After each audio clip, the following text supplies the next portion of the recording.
join me tonight, 7:30 on all the platforms, as we now deal with our youth in our community. You know what? We have Palace for Life Foundation coming down and speaking to me about the great initiatives they have for young people. Welcome to the Summer Extravaganza, which is hosted by Palace for Life Foundation. This is a summer holiday course that has been funded by the Premier League, PLP, and it's all just about getting the children to experience having some fun, doing a different range of activities, but also getting that social interaction with other children that they potentially may not have had over the last 6 months or so being stuck at home. It's been really fun. Fresh, friendly people, fun experiences. Great. Exciting. It's nice and I love to make new friends. This is something you don't want to miss. It could be your son or your daughter that could benefit from today's program.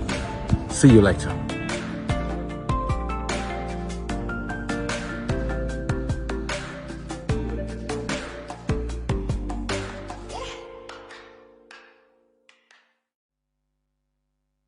Thank you so much for joining us again on a Tuesday night. You know what? We seem to be blessed with the guest that comes in and talk about our community. Well, I'm definitely sure that you're in for a treat tonight, because the word I want to say is the power of sport and the church. Can you ever imagine those two as a combination? The power of sport and the church. Well, we have a special guest with us today, and I know you're going to be blessed. We have Susan, who's head of Pathways and Learning, and she actually is a part of Palace for Life. Yes, Palace. Football. Yes, Palace, although I'm an Arsenal supporter. But yet still, they are doing some fantastic work in the community. Did you know that?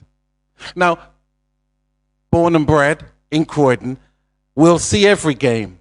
We see all the cars, all the people, and the roads are snarled up. We have nowhere to park, and they're coming down chanting, Palace, Palace.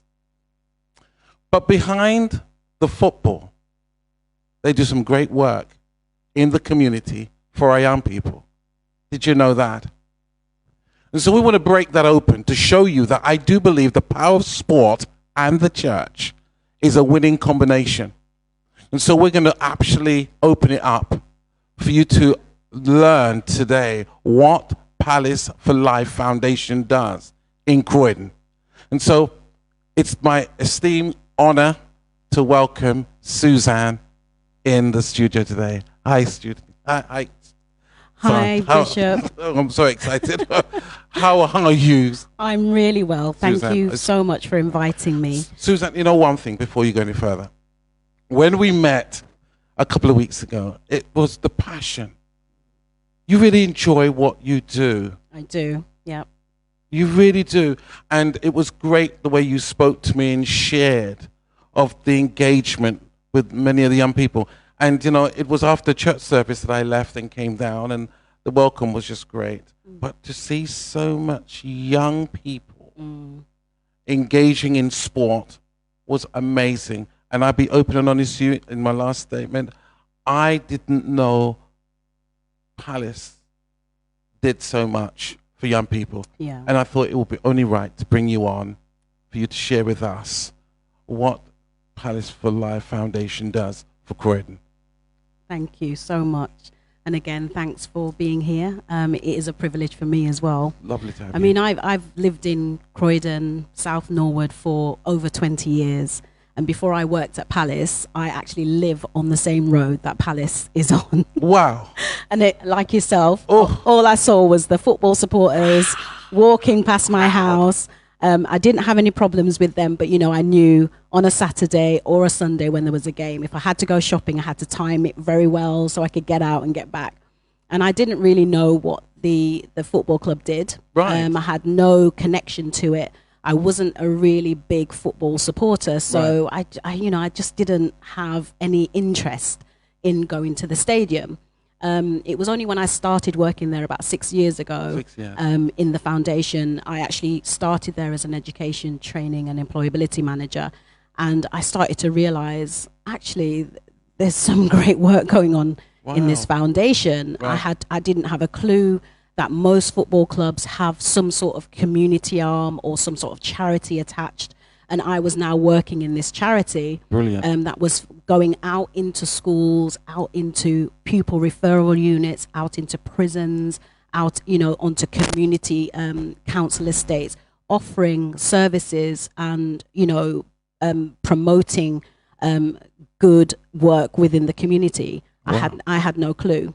So what we are saying is this foundation supports youth, Yes. getting does. them back on the right path. Yeah. I mean, could you open a bit? What is it that this foundation do for young people? What are the other things that the foundation does? So I would say, we've been going for over 25 years Now, that's good to know. within the community. So well established. And I think when we started, it was really what you would expect: soccer schools, football courses Yes. for children after school, that Right. type of thing. Just encouraging young people to not, be out and about doing no good, but to just rally them up and give them something to do. Right. Some of the football coaches would go into schools and do a little bit of mentoring. But as you could imagine, it was mainly boys that would come to those Yes, programs yes. because it was kind of football, football Okay. mad. And we didn't really have much for other young people. But as we've grown, similar to, I'm sure, at the church, as you grow as a church, you find that, it's not just the spiritual needs of people that you are taking care That's of. right. You find that people are going to come whole with other person. issues, and Yeah. you start to realize within your pastoral team, you might need someone who is a counselor or, a trained counselor, someone who is, good at in housing or with debt advice, things like that. And it's the same with the foundation. We've just grown from strength to strength. Good. We've gone from running those small soccer schools and football after school clubs to working within the education and training field, Right. working with young women to build resilience and to develop leadership What's the skills. ages? So we work Suzanne? from, we say cradle to the grave, Wow. Bishop. Yeah, because we have our soccer schools, our after school clubs are in primary school.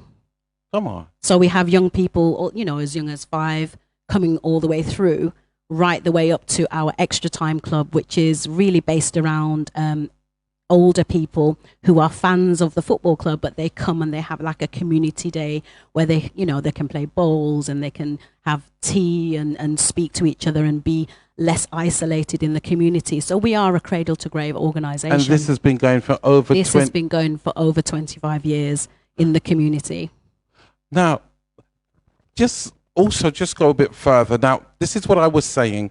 From a minister point of view, we have, obviously, we want to cater for the future church, which is like Yeah. Sunday school. Yeah. And I'd be open and honest with you, most Pentecostal church, I can tell you that now, their budget for Sunday school is not going to be 100%.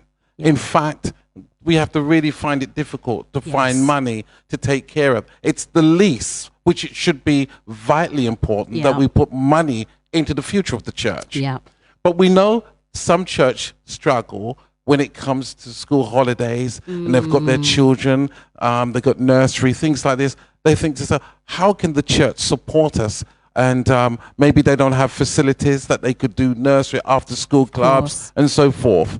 But this could be a good avenue where the churches in the local community could tap in I agree. to Palace for Life and maybe bring our children along come in the summer times Yeah. and partnership. What do you think about that? I think that's a great idea. I would say that we receive funding in different ways. Right. So we have some of our funding comes through the Premier League's charitable fund. The Premier League. Yeah, the Premier League, because Crystal Palace Football Club is a Premier League Yes, that's right. football club. Yeah. So for those of you who don't know, all football clubs or Premier League clubs, they are stakeholders in the Premier League. So they obviously will give funds into the Premier League. The Premier League then will divert those funds through their community sort of arm.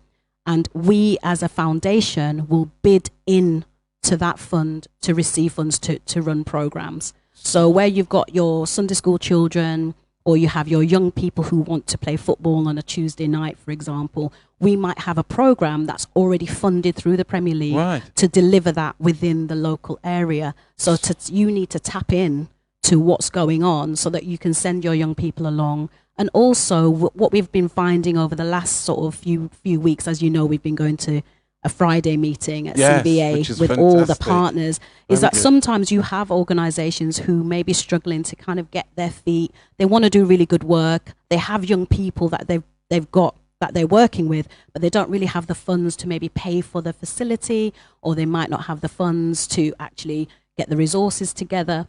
But what they can do is to work in partnership with us for us to maybe pay for the facilities, but everyone comes together under that banner of the KICS program, or they come together under the banner of the PL Inspires program that is already funded through the Premier League. Now, I'm sure lots of people didn't realize this. Yeah. We know the colossal amount of money that goes through a Premier League football club, but you're saying parts of that money is allocated, and you're saying almost every Premier League has a foundation. Every Premier League club, Man City, Man United, Liverpool, Leicester, Brighton, well, no, maybe not Brighton, but, you know, all of the clubs will have a charity arm or a foundation attached, and we are the official charity that is attached to Crystal Palace Football Club. Fantastic. This is good news. Now, you see what I'm trying to let people understand out there.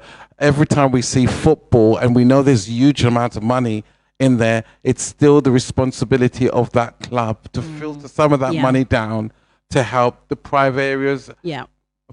Why don't you tell us something about the programs that you run? Okay, so in terms of the program areas, I will say we have about 9 program areas, and I'll just sort of read them out. Yeah, go ahead. So there's 9 program areas. There's about 9 program areas. We have community engagement. Community engagement. And community engagement is really, as I said, that it's the starting point of where we started as a foundation, going out into the community, onto the council estates or into deprived areas of the community, and offering basic football sessions. They're free. Young people from aged 8 to 19 years old can come along and just join us. Thursday night, we're down at Community League at Selhurst Sports Arena. You know, we're over at different places within the borough. So you can just come down and enjoy that. Susan, before you go any further on that, I mean, this is great. I've seen you guys in action. But how do people know? I mean, it's education to me. How does that news get out? Before you go into the program, just how does that news get out that the foundation is doing all of this? It gets out when I come to Acts Christian Church and do an interview. Bless you. But I mean, that is the key. You. I think that the as I said to you at the start of the program, I've lived in the area for over 20 years and I didn't know what was going on. Okay. So we have, within the foundation, we have what we call a communications team. And what they do is they deal with all of the social media, Twitter, the website. Right. They put all of the information out for people to find out. However, as I said to you, if you're not interested in football, and you may look at supporters and think, well, you know, they don't look much like me. I don't want to be involved. You're not going to follow the foundation. You're not going to follow football in that way. Yes. However, what we've started to do is to really link into the hyperlocal area and literally start partnering with organizations like the BME Forum. Yes. We're looking at the churches. Like today, yes. We're going out to, you know, we have DJs and barbershops and all these people who we're now connecting with, because we realize we're very good at getting the news out to our fans as football fans. Oh, yes. But we need to do better in terms of getting the news out to the local community. And, you know, and that could be a mixture of social media. It could be a mixture of putting leaflets through the door. It could be a mixture of doing a road show or an activity like the event that we did a few weeks ago. You know, bringing everyone together and then just sharing what we do so people kind of get an idea and think, actually, I want to know more, you know? And I think just bringing those things together, that's how we're getting the word out. Fantastic. Well, as I said, it was just amazing. So, what do the foundation offer? So the community engagement area, as I said, for young people 8 to 19 years old, who might be vulnerable, might be marginalized. They may otherwise be out on the streets doing no good, Right. or just hanging around and then getting approached to do no No good. good. Because no young person is just doing no good. Mm-hmm. You know, that somebody's enticing them to Yeah, do that. of So, course. you know, having those football sessions, it's not just football. We have basketball sessions. We used to even have like a moped fixing session, because we found that there were some young people who were stealing mopeds in a certain area of Croydon. So it was like a hot spot. So we put on a session for young people to ride mopeds and fix mopeds so that it would detract them from stealing them. So, you know, Okay. we can create things depending on the needs of the young people in the area. Maybe get their engineering mind going, Exactly. saying, okay, Exactly. I'd like to move into this Yeah. area of trade Exactly. or profession. Okay. So it's really Yeah. like a diversionary Yes. activity. Yeah. So we move on to things like our disability sessions. We have a huge track record of running disability programs. So for any young person who has a disability, they may be at a school, they might be at a special school. So Yeah. we may be in the special school offering sessions within the school. Good. We have community centres and sports centres where we've been delivering, for example, our power chair football. So power chair football is playing football in a motorised wheelchair. So you could imagine those who may not have best use of their legs will be in this wheelchair, but they're playing football with each other. So it's a power chair session. We also have a Down syndrome football team. Oh, brilliant. Yeah. So we Fantastic. also have a mental health football team for older adults.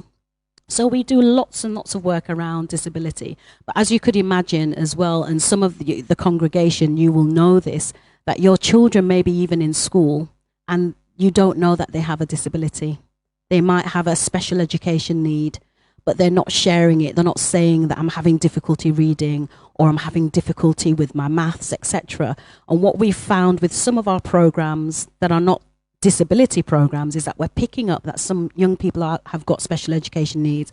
So we have to adapt our programs, whether it's the education programs or whether it's some of the targeted intervention programs or the good. primary stars Very program. good. We adapt around that young person to get the best results for them and get the best outcomes. So that means maybe the teacher might not see it. Yeah. You've come in, Yeah. the foundation's come in, highlighted that, Yeah.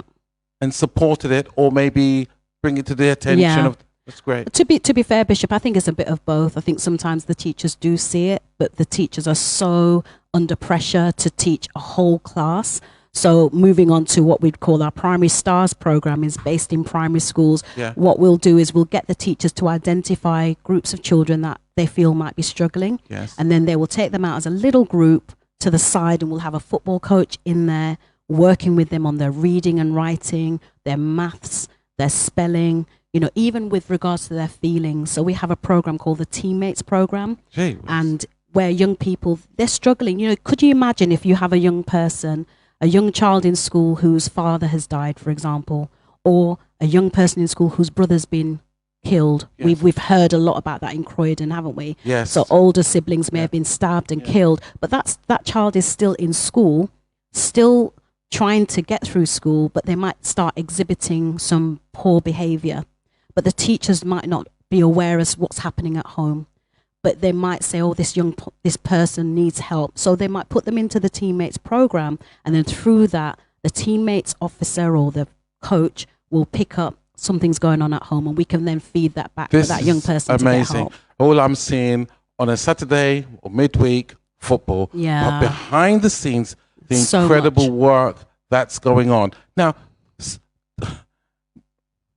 do you believe that every Christians are coming in because you've really stimulated? I yeah. mean, I've got one just here. I know you've got the other program. Yeah, that's fine. There's somebody by the name of Luga asks, what about areas that don't have no Premier League clubs? What happens? So for areas that don't have Thank a you, Premier Luca. League club, it's not just the 20 Premier League clubs. We have the Championship clubs Yes. and we have the Division 1 clubs. They have- So all of them will have some sort of charity arm. beautiful. So for example, I'm Beautiful. aware that Charlton, for example, is not a Premier League club. I know that Leyton Orient is not a Premier League club. I know Yes. that Brentford is not a Premier League club, but I'll tell you this, their foundations are second to none. They do some incredible work within the community.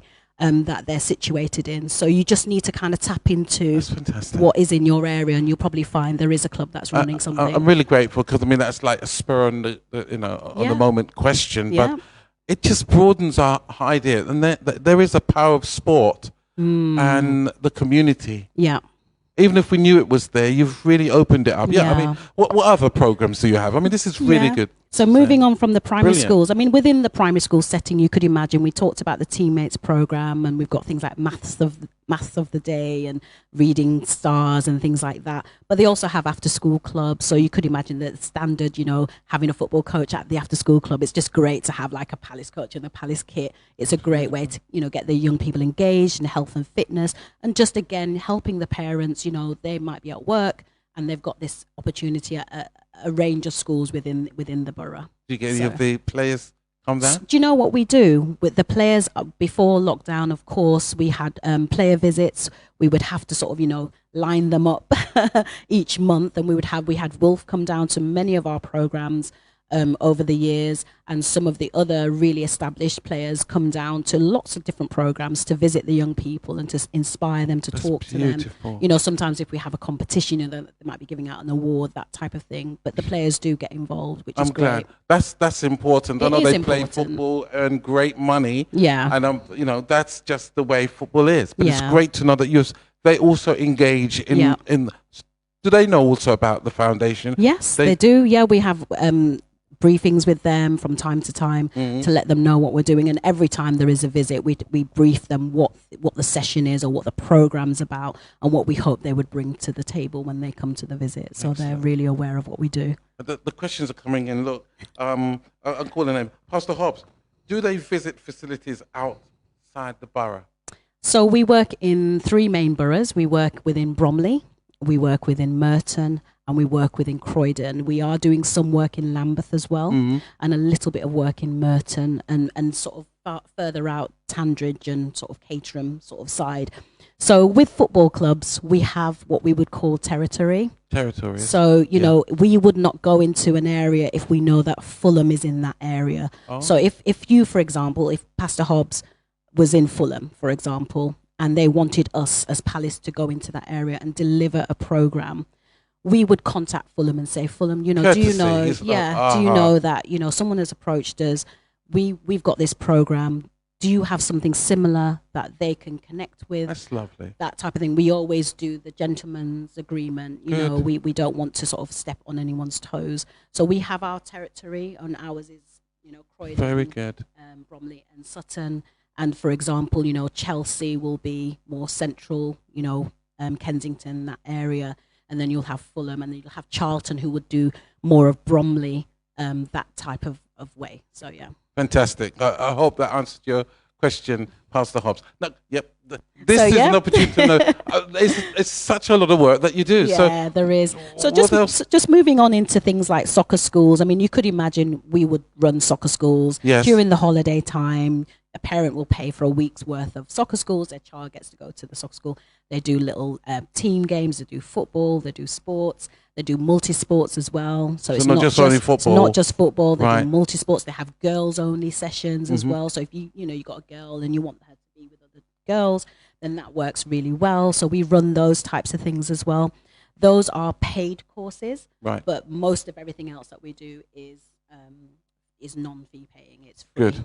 Because I was just about to say when you said that, because then it might be a little tall order for families who might not be able to stretch for it. So majority of these are free. Majority are free. And we actually ran a program last year, very similar to the Marcus Rashford program that he was mentioning about young people getting their free school meals and having that during the holiday. We actually ran a holiday hunger program last year. We were funded through the council to deliver that at 3 locations, and it was fantastic. I mean, the meals were amazing. I used to go down to the schools just to get like macaroni and cheese, just in case.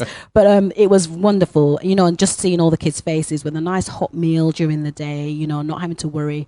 The parents not having to worry that they didn't get fed. So we do a lot of that as well. Could you just to touch a little bit on that, maybe didn't realise how influential Mr. Rashford was. Yeah. I think he used his platform really well as a footballer. He's a very well-known footballer. He's very good as well. Yeah. And, you know, for him to just say, you know, look, guys, we need to make sure these children have a hot meal. It was something similar that he he'd could been identify through. what Yeah, had he'd happened been as a through. footballer. And to be fair, you know, a lot of the footballers that we speak to, sometimes when we are trying to choose someone to come out to a visit, we always ask them, you know, is this something close to your heart? Is this something that you would like to get involved in? You know, so some may be more geared towards coming out to a gangs provision, or some may be coming out to a homeless provision because they have experienced it themselves. So it's a really nice thing to connect with the players in terms of doing that as well. Beautiful. Yeah. So from the soccer schools Yeah. and football development, as you could imagine, there's lots of young people that want to get into football and actually train to be a footballer. Now, most people will know that if you're trying to be scouted to play football at a high level, then you need to be at the academy, which is very different to the foundation. So you would go into an academy and you would be trained, you'd do your education and you would train and you would be scout, you know, you'd go from there and you would get into the first team, hopefully. But that is very, very difficult. You know, could you imagine you have 22 players and only maybe 2 or 3 will get through right to that top position? No, you see, now it's pure revelation. Yeah. So we're trying to say that people, I mean, youngsters, they want to be footballers, Yes, don't they do. They're good, the money's good, the lifestyle is brilliant.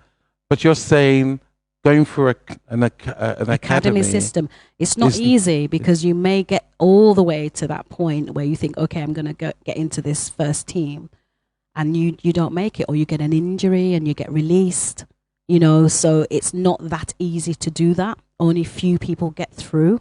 But you could imagine lots of parents may have their child in an academy and they just want, you know, they're hoping at the end this is going to be the outcome, right? But it might not be the outcome. Amazing. You know, so we have what we call our 16 plus football academies. It's not the same as the main academy at the CPFC football club, but we can support young people to play football at a very high level if they enjoy that, to develop their skills, but also do possibly their A levels alongside, or a BTEC qualification, a BTEC level 3 alongside, and still continue their studies, but play in a league and enjoy. This is interesting. Yeah, enjoy that. Within the foundation. In the foundation. A whole educational process is inside the foundation. And we ran those for the last 3 or 4 years. We had one at Harris South Norwood, one in Carshalton Boys School in Sutton, and we had another one, I think, at Bromley College. Brilliant. And we're going to be starting our own again next year. So young people who might be interested in that, you know, they can come along and do the trials and get on board. It's with that. Brilliant. That's brilliant. Okay. This is really interesting. Really interesting. So moving on to family health and well-being. So as you could imagine, any sort of football club or sports facility should really have an emphasis on health. And we had the contract with Croydon Council for the child weight management program. So could you imagine you get a call from your school or your child's school to say, hello, Bishop, I'm just ringing you to tell you that your child is overweight. That's a difficult conversation to have. It is, actually, because I might know that, yes, but I don't want. But you don't want you to be told, you know. Okay. So we worked on a project where, you know, we had the school nursing team who would check the children's weight, and then they would send a letter out to the parent to say, you know, they wouldn't say your child was overweight, but they'd say, you know, the child is not at the right level they should be at this age. Right. But we have Palace for Life Foundation who are going to come and work with you and support you to get the weight down, to maintain the weight, and also teach you about nutrition and teach you about how you can add fitness into your day. You know, those small changes that will make a difference. Very, very difficult, you know, very sensitive subject. Yes. But we actually had the contract for 3 years and actually achieved all of the you know, performance indicators and outcomes that we needed to. So much so, you know, they did an evaluation of the program. They were so happy with it. The funding has ended on that program, but we are now looking at new funding for health and well-being because it's so important in terms of the work that we've done in that area. I mean, it would also be, I mean, your players. Yeah. Yep. I think that they may be given how Nutrition. I'm sure to ensure that their fitness is up to speed. And we actually had the team doctor work with us to sort of, you know, push out the campaign for our healthy weight management program and all of that stuff. So yeah, we worked very closely with them. We had competitions where young people had to make smoothies and they made the names up with the players' names and things. But it was really good to kind of get them on board. And what's the success rate, would you say? Yeah, I can't give you the exact number, right? But we met our criteria in terms of 80% of all those that came onto the program either maintained their weight or lost weight. That's good. And that's in this area, you know, where you're dealing with, you know, jollof rice and rice and peas with coconut cream. I know it well. It's hard, you know, but the team did an amazing job with turning that around and just, you know, meeting the outcomes of that program. Susan, this is just great because again, you've now shifted my thinking. Football club, money, trophy, transfer fees. Yeah. At the end of the day, you've got the FA Cup, Premiership Cup. We're seeing a holistic view. Yeah, the real work. A football foundation delivers. Yeah. Yeah. It's great. So moving on, please. We have three more areas to go. So we have routes to employment. So this is where we're working with young people from, I would say, even from key stage 3. So those who are starting secondary school right the way up to those who are 25. Mm-hmm. So we start with a program that is Premier League funded. It's called the Premier League Inspires. Premier League Inspire. So we go into schools and we work with several schools within the borough. Mm-hmm. So again, it could be Bromley, it could be Sutton, it could be Croydon. Yeah. And we run, it's almost like a personal development program. Right. So young people are supported to start thinking about what they want to do for the future. They might start thinking about, what job would I like to do? Or, you know, what type of skills do I have? Doesn't have to be football. Doesn't have to be football. But the great thing about that program is that we always start the program with a day at the stadium. So young people come from their school, they're brought in with their teachers, they come to the stadium and they meet some of the key members of staff at the stadium. So they might meet the CEO, they might meet the head of reception, or they might go to someone in the chef in the kitchen, they come to the foundation, they meet someone like myself, or, you know, the CEO or the head of health and well-being. And they get to speak to staff members about what it's like to work at a football club. Right. Because it's not just a player. There's not just the job as a player. You could be the sound person. Oh. You could be the person that is the commentator. Gotcha. You can actually be the physio. You can be the doctor. You know, so we give them that little taste of what it's like to come into a business. You know, they all come in and they have to shake hands and, well, not shake hands anymore with COVID, but you know, we shake hands and we do the whole thing. We get them to break up into teams and we do like an enterprise or entrepreneurial project with them. This is really good. Yeah, so they get to know a taste of what it's like to be in business and what it is that they're thinking about for the future.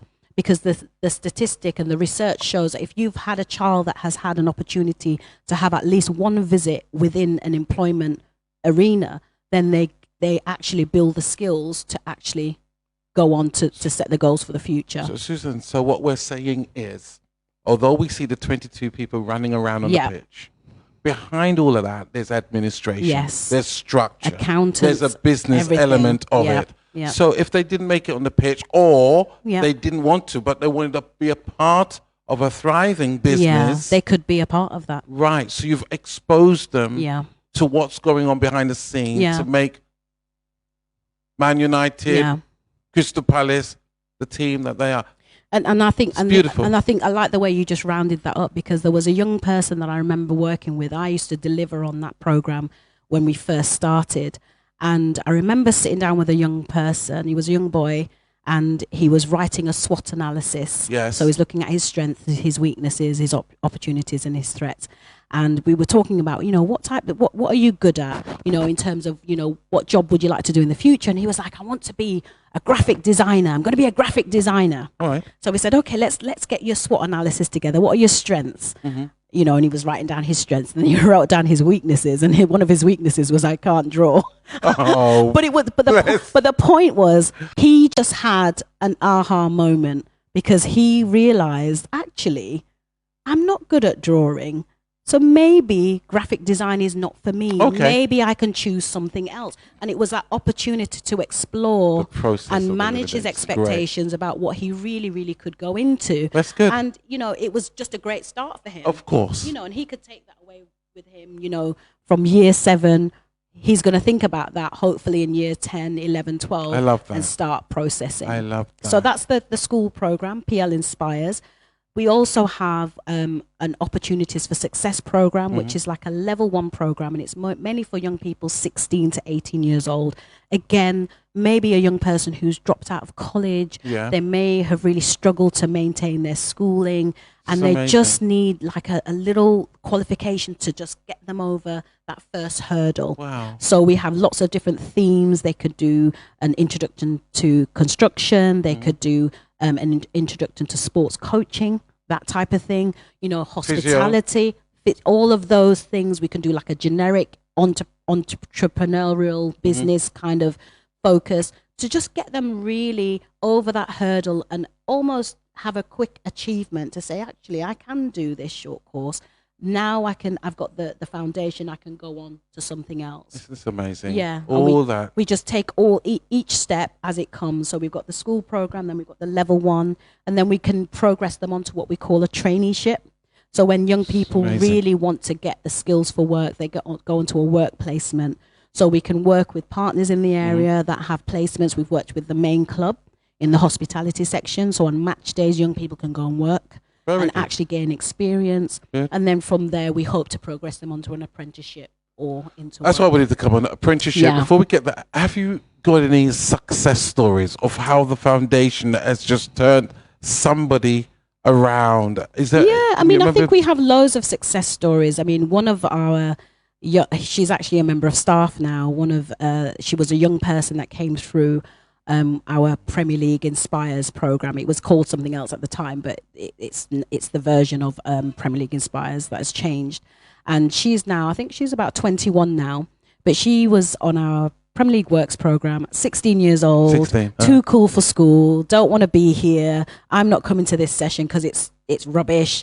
And she started with us and we just supported her. I think we supported everyone on that cohort, to be fair, but she was one that just shone. She really stood out. She's called Angel. Everyone knows Angel. Oh, bless. And she started with us, and then as she came through the course, she started to volunteer with us. Then we started taking her into schools to help with the Premier League Inspires program. Then she went from there to training and coaching other young people to then getting qualifications, etc. And then she became a member of staff. So a young person that came all the way through the ranks and actually became a member of staff supporting other young people. So yeah, we've got lots of stories like that. Young people who may have been involved in gangs or may have been in a PRU, and they've come through and they've done, their course with us, and now they're on an apprenticeship doing their construction or, they're working. So yeah. You touched two things. Yeah. You talked about a PRU. Have you done work with? Yeah, we've done work with quite a few PRUs in Croydon. We've worked in the past with Saffron Valley. With Phil Edwards, and Educational Excellence. I think at the time when they were in South Croydon, we worked with them as well. So we've done quite a lot of work with PRUs. And to be fair, we also worked with the Limes PRU in Sutton as well.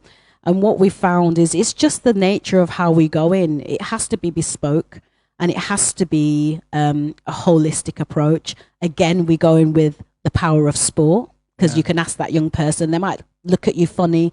You say to them, who do you support?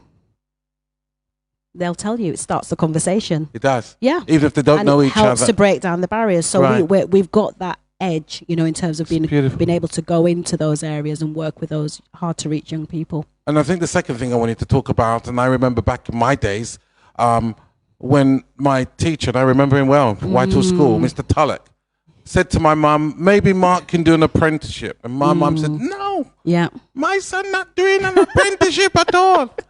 I mean, my mum said, no, Mark's not doing apprenticeship. You know, he's going to get it. He doesn't want that.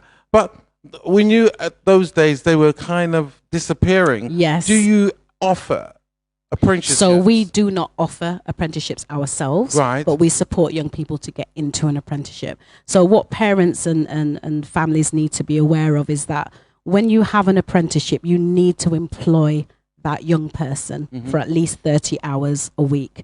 So if you could imagine every young person that came to the foundation, we could not employ them because we don't have the capacity to do so. But we do work with partners. You know, it could be a gym, or it could be a health and social care home. It could be the NHS. It could be, we can work in partnership with all of those different partners to say, do you have an apprenticeship for our young person?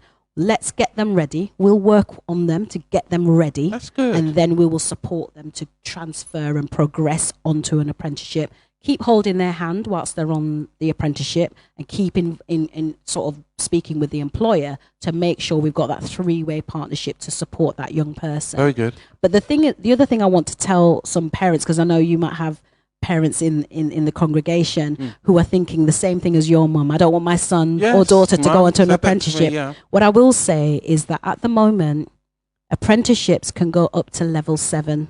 I'll break that down for a bit. So what it is in the past, I think apprenticeships were looked at as the poor relation. Yeah. Like, you know, well, you can do that if you're not academic. That's what my mum if you don't have a good brain, then you're going to do an apprenticeship. Right. But it's not like that anymore. You can do a degree within an apprenticeship. Wow. You can do do a degree. It's moved on. Wow. And anyone at any age can do an apprenticeship now. It's not just for a 16 to 18-year-old or 16 to 25-year-old. It's really gaining experience. It's working on the job, isn't it? Yeah. Instead of the theory in the classroom. Exactly. But if you get into a good employer and they can employ you for the 30 hours a week and then send you on to do your degree, you're not going to have to pay £9,000 a year to do a degree elsewhere. So you've got to be savvy and you've got to get the information. So apprenticeships are not a bad thing. It's not a bad thing. I would recommend it for those, especially if you're worried about having to pay out university fees.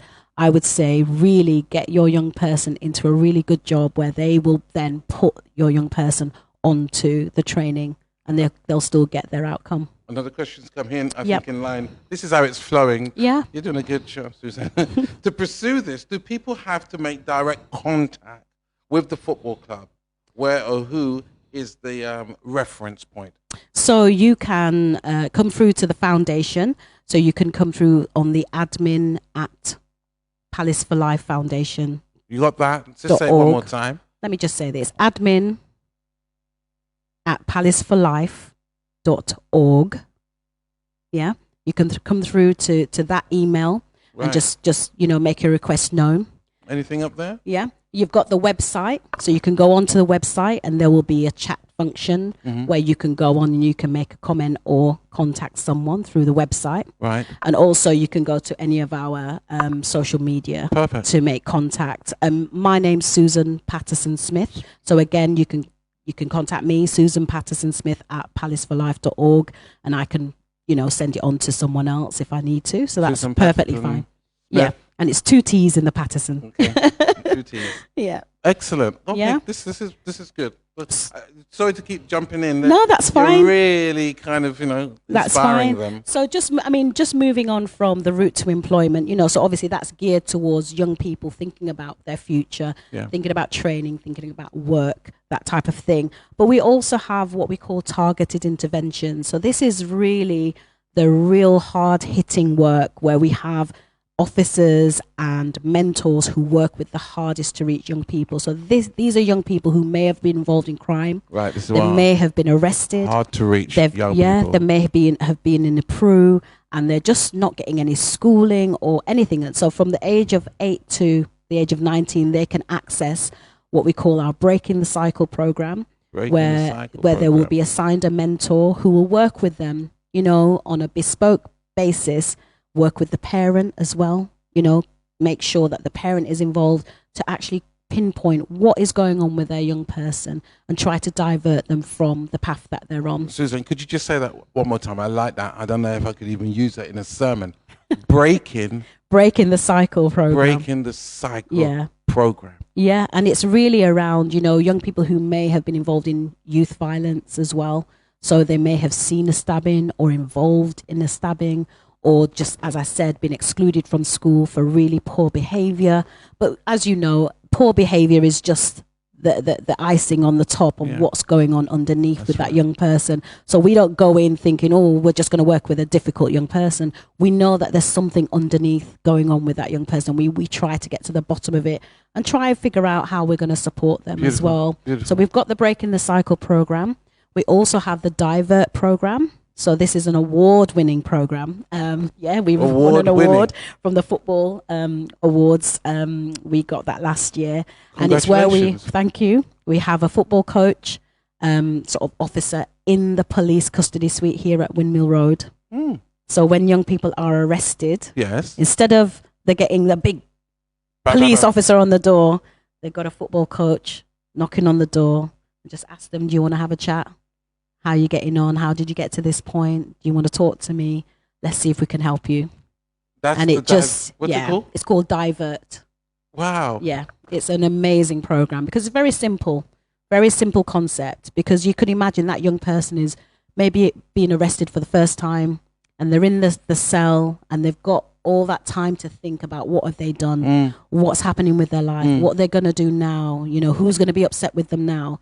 And then instead of getting that big thud on the door with someone who we think might be quite harsh or aggressive with them, they get that football coach who just says, "Hi, my name is so-and-so. You want to have a chat? Let me know if you want to have a chat. I'll be in that room over there when you're ready. Come and talk to me." Brilliant. And more often than not, that's what will happen. That's fantastic. And then from there, the coach will speak with them about build a rapport. Yeah, and then refer them on to other services. It could be services within the foundation, like the education, routes to employment, or anything else. Or it might be an external service to get them into work or this is volunteering. Beautiful. So, this is a whole lot of work. Yeah, it is. That we would never have known about. Yeah. I mean, and we're we're linked into the youth offending services, the Croydon Council, Sutton Council. So they can refer? Yeah, they refer in. It's a referral service. Parents can refer in as well. Teachers can refer in as well. So if they have a concern about a young person, because sometimes when you have a concern about a young person, they'll have a panel meeting at the school. Yes. We sit on some of those panels. And would offer your services. Yeah. So as they're coming through, we are then making a decision for that young person. Tremendous. So, really, really great work that's going on. And then, some of the spin-offs from the targeted intervention and the route to employment is, again, I said we've worked in HMP Highdown, in Sutton, delivering football coaching training to inmates so that when they come out, they have a chance to get into work. We've also, as I said, we've worked in Prus as well. And we're hoping to do some more work in the future with ex-offenders. We're just waiting on some funding to come through, but we'll start doing that as well. This is really good. I mean, I could listen to you right through because it's just empowering to know what a football club can do. Yeah. So there is a lot of power in sport. There is. And I think that's the key. You use the power of sport to get the young person to you because that draws them. And once they're there, you find out what they need and then you work with them to get their outcome. Because sometimes they don't know what they need, but they know that they like football or they like the sound of going to the football club. Because it's not only boys, we have girls that come as well. They like the sound of being at the football club, but they don't really know why they're there. But it draws them and then you can capture them at that point and start to share, do you know you could do this? Do you know you could be a part of this? And they're like, oh, I didn't know that. And then they get engaged. This is so beautiful. It's a great way. It's absolutely, mind-blowing to feel that football can deliver such a standard and change a person's life. Yeah, definitely. Look, with all those programs, from a point of view of the clergy, the church, because this is a massive eye-opener. Yeah. Because I said in the early start of this program was that we as a church find it difficult come school holidays. Yes, yeah. If they haven't got a facility like we do, and church will have lots of young Sunday school children, Yeah. what do we do with them during the summer? Now, my mind is thinking now, as soon as the summer program comes up and they're off, we need in advance Yes. to speak with Of course, yeah. Palace for Life. I mean, to be fair, I think this year was difficult. Of course. Because of COVID-19. I mean, normally all of our programs, so Legacy, the Youth Zone, Yes. it's just down the road. That was Palace for Life Foundation, all of the Of key course. partners, they would usually funnel all of their services into the council, Yeah. and the council would share that information across their networks, so people knew, something was going on, they could sign up, etc. But obviously this year was slightly difficult because we had to run the service, but we had to limit the amount that could come through because of COVID-19. and I think that leads. But how did the foundation survive, knowing that your Yeah. main part of your work was Yeah. working and engaging, Yeah. and now social distancing? Yeah. How did To be fair, foundation? we had to adapt, and we had to diversify in terms of reallocating money to different projects. So, for example, you could imagine a lot of organizations had staff on furlough. We had some staff on furlough, and so money that we knew we'd received, which was funding that we'd already received, for example, from the Premier League's charitable fund, we repurposed that money to go into things for the community. So one of the things that we did, we worked with the actual football club to with an organization called Harvest. I can't remember the last name, but they're like a food supplier. They give out meals to the community. So we worked with them to make meals for about 9-10 weeks. We were making food and sharing it with the community. That's nice. One of the other things that we did was some members of staff actually worked to support some of the elderly fans. So where we had older fans that were isolated, they would call them up, check in with them. If they needed a prescription, that type of thing, they would rally around and support them. So we adapted ourselves to what was going on. We also had the key worker children, some of whom were still in school. So we had our coaches that were in other schools primarily to just divert to go into another school to support those key worker children. Beautiful. So we just changed it up. We had to adapt. You have to. A lot of the young people that we were in contact with, and we had to literally stop sessions. We went onto Zoom and onto Teams and sort of, help to check in with them and make sure they could finish their qualifications and things like that. So it was really adapting to the needs of the community, really. So good success stories came out of that Very because you good, yeah. kept in contact with Yeah. the people through Teams and Zoom. Yeah, but I another think way of working. like you were saying, I think you even as a church, everyone's adapted. You've had to kind of get the Just online had thing to. going. Yeah, And I think, to be fair, this has actually helped of course, you're here. because You're here. yeah, everyone is experiencing more of a reach because they've gone digital or because they've had this the resources adapt around the young people. Susan, it's been just brilliant and eye-opening. Could you just give your name again and your contact? Yes, Just do yeah. that again because it's coming in. People, I've been really Yeah. drawn by what you've said. So just give me your contacts again. Yeah. So my Trying to name is Susan Patterson-Smith, and my email is Susan Patterson-Smith, all one word, at palaceforlife.org. So more than happy for you to email me, and I can forward it on to anyone else at the foundation that can offer you courses. So I'll say it again. So it's Susan Patterson-Smith at palaceforlife.org. Yes. Perfect. Susan, you have just educated not just me, but many who will be watching this live feed time and time again. We will appreciate Crystal Palace Football Club much more Yeah. than just football. I want to also commend you for the great work and the lives that you've changed. Thank you. I said the first time I met you, the passion. And I felt that made me feel I need this woman of God in here to talk to us about this. Yeah.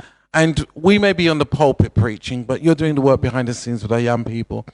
And I'm hoping churches out there that's heard this interview today would log on, find information, and try to work